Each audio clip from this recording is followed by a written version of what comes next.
Myself B. Setral, Commerce Department, GKG College, Kolhapur. In the last lecture, we had seen that what is the meaning and definition of auditing, and also what is the importance of auditing. Now we are going to learn demerits or disadvantages of auditing.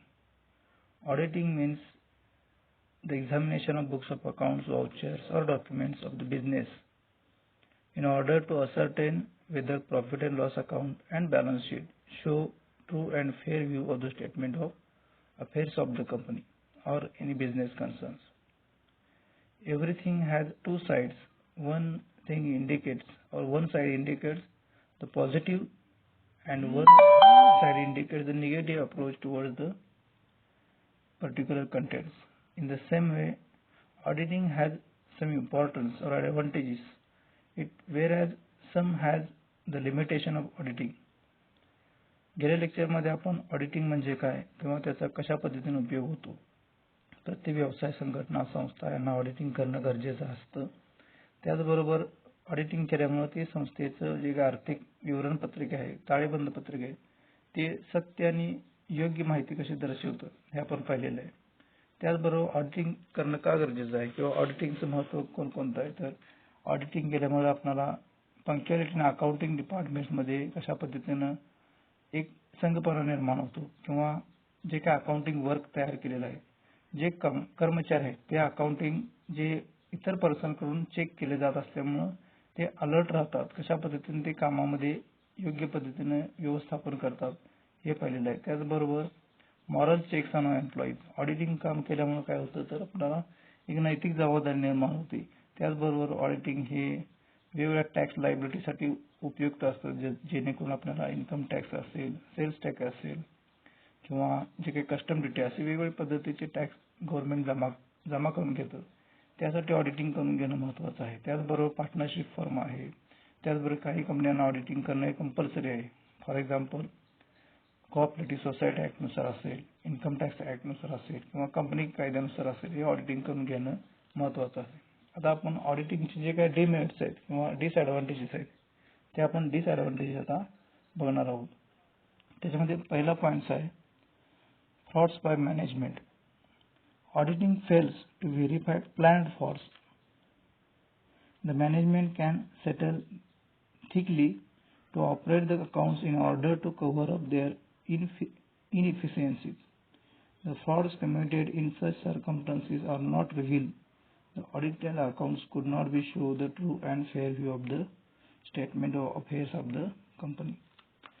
ऑडिटिंगचा मुख्य उद्देश असा आहे की ते योग्य आणि सत्य माहिती दर्शवत असतं. परंतु जर या मुद्द्याच्या आधारे बघितलं तर जर समजा मॅनेजमेंटने जर संगनमतानं फ्रॉड केला असेल तर अशा वेळेला हा फ्रॉड शोधणं फार चुकीचं होतं. कारण काय होतं तर जे मॅनेजमेंट किंवा जे अकाउंटिंग रेकॉर्ड करणारे लोक असतील किंवा जे एम्प्लॉई आहेत त्यांनी जर संगनमतानं एखादा फ्रॉड तयार केला असेल तर ते फाइंड करणं किंवा ते शोधून काढणं हे ऑडिटरला शक्य होत नाही. त्यामुळे हा सुद्धा एक ऑडिटिंगचा डिमेरिट्स किंवा डिसएडव्हान्टेज असल्याला आपल्याला दिसून येतो. त्याच्यानंतर आहे ते wrong certificates. Auditing is based on many certificates taken from the management and other persons. The certificates may not be provide the true information. Auditing fails to provide the desired results. Auditing when certificates provide wrong information, the financial statements and cannot show a correct position. Auditing हे कशावरती depend असतं तर मॅनेजमेंटने जे काही information provide केलेलं आहे त्याच्यावरती ते auditing work आपलं डिपेंड असतं. जर मॅनेजमेंट किंवा जे काही एम्प्लॉई आहेत त्यांनी जर चुकीची इन्फॉर्मेशन, चुकीची सर्टिफिकेट जर ऑडिटरला प्रोव्हाइड केली तर जे काही ऑडिटर काय करणार त्या बेसवरती ऑडिट रिपोर्ट तयार करणार किंवा त्या बेसवरती तो ऑडिटिंगचं वर्क करणार. मग जर चुकीची इन्फॉर्मेशन दिली असेल तर आपलं जे काही ऑडिट वर्क आहे ते चुकीच्या पद्धतीने तयार केलं जाईल आणि त्यामुळे योग्य किंवा सत्य माहिती दर्शवली जाणार नाही आणि ते प्रॉफिट लॉस अकाउंट असेल किंवा बॅलन्स शीट असेल तर ही चुकीच्या पद्धतीची माहिती दर्शवू शकते. त्यामुळे हा देखील एक लॉस किंवा डिमेरिट्स असल्याचं दिसून येतो. त्याच्यानंतर आहे ते no true picture. The auditing does not present a true picture. The auditor is concerned with the figures shown in the books of accounts Auditing fails to disclose true picture when figures have been manipulated. The purpose of audit fails when it is unable to depict a real sense of business affairs. ऑडिटरला जे आपण information provide केलेली आहे किंवा जी माहिती आपण supply केलेली आहे त्या बेसवरतीच ऑडिटर काय करत असतो, तो ऑडिटिंग वर्क करत असतो.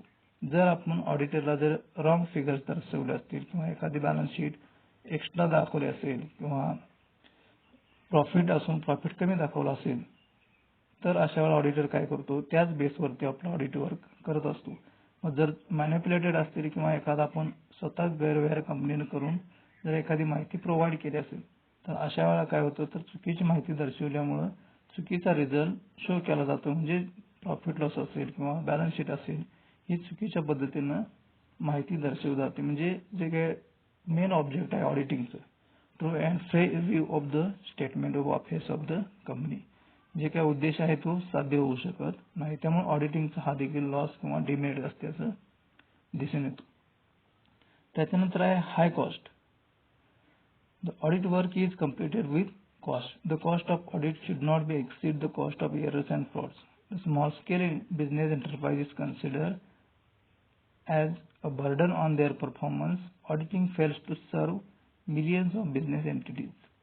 ऑडिट वर्क केल्यानंतर ऑडिटरला जे काही रेम्युनरेशन ठरवलेलं आहे किंवा जे काही त्याची फी आहे ते देणं बंधनकारक असतं. त्यामुळे काय होतं, स्मॉल स्केल बिझनेस असतील, जे काही लहान उद्योग संस्था आहे त्यांना जर ऑडिटरची जी काही जादा फी असेल, टॅक्स ऑडिट फी असेल, मॅनेजमेंट ऑडिट फी असेल किंवा त्यांची रेग्युलर फी असेल, ही परवडण्यासारखी नसते. त्यांच्या कायद्यानुसार ते ऑडिट फी देणं बंधनकारक असल्यामुळं त्याचबरोबर ऑडिट वर्क हे खर्चिक आहे. म्हणजे प्रत्येक वेळी त्यांना व्हिजिटला आल्यानंतर त्यांना जे काय मानधन द्यावं लागतं ते मानधन वारंवार व्हिजिट केल्यामुळे ऑडिटरला देणं कंपल्सरी असल्यामुळे ते देणं गरजेचं आहे.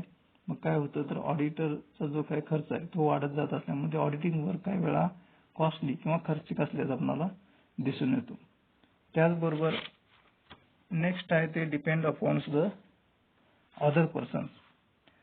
The auditor is not expert in valuing of assets. He has seek the opinion from the expert person and he has rely upon the certificates issued by the engineers or geologists or architects.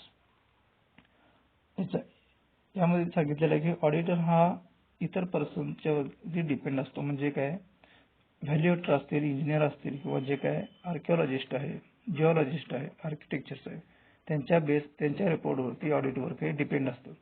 For example एखाद्या बिल्डिंगचं जर काही valuation करायचं असेल तर त्यासाठी auditor स्वतः करत नाही, तर त्यासाठी व्हॅल्युएटर नेमले जातात किंवा एखाद्या इंजिनियरची मदत घ्यावी लागते किंवा त्याच्यामध्ये जो काही एक्सपर्ट पर्सन आहे त्या व्यक्तीचं त्यामध्ये सल्ला घेतला जातो. मग हे काय असतं, तर ऑडिटरचं वर्क हे इतरांच्या सल्ल्यावरती डिपेंड असतं. म्हणून काय केलं जातं, ते जो काही ती इंजिनियर असेल किंवा व्हॅल्युएटर असेल जी माहिती दर्शवतो तीच माहिती ऑडिटरला बॅलन्स शीटमध्ये दाखवावी लागते किंवा प्रॉफिट लॉस अकाउंटला दाखवावी लागते. म्हणजेच काय, तर ऑडिटिंग वर्क हे इतरांच्यावरती डिपेंड असल्याचं दिसून येतं. त्याच्यानंतर लास्ट बघता येईल नो राईट्स टू पनिशमेंट.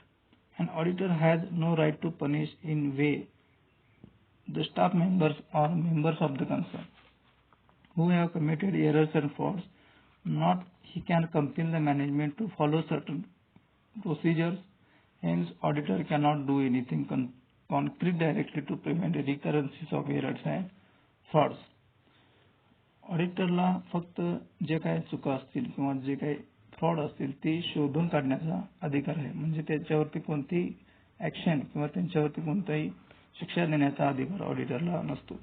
जर समजा एखाद्या कंपनीमध्ये जिथले कर्मचारी असतील किंवा ऑफिस स्टाफचे लोक असतील किंवा मॅनेजमेंट असेल त्यांनी जर काही फ्रॉड केला असेल किंवा एखादी चूक असेल तर ऑडिटर फक्त त्याच्यामध्ये ज्या चुका असतील त्या त्यांच्या निदर्शनास आणून देऊ शकतो. त्यांच्या संदर्भात कोणतेही ॲक्शन घेऊ शकत नाही किंवा कोणतेही पनिशमेंट करू शकत नाही.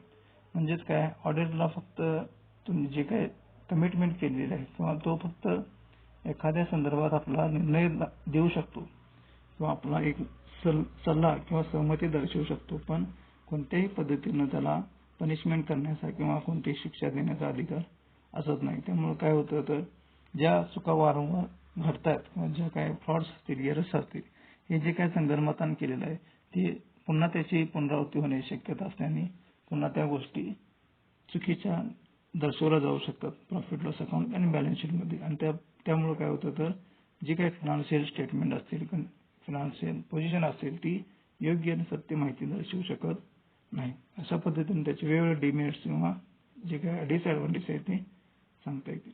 थँक्यू.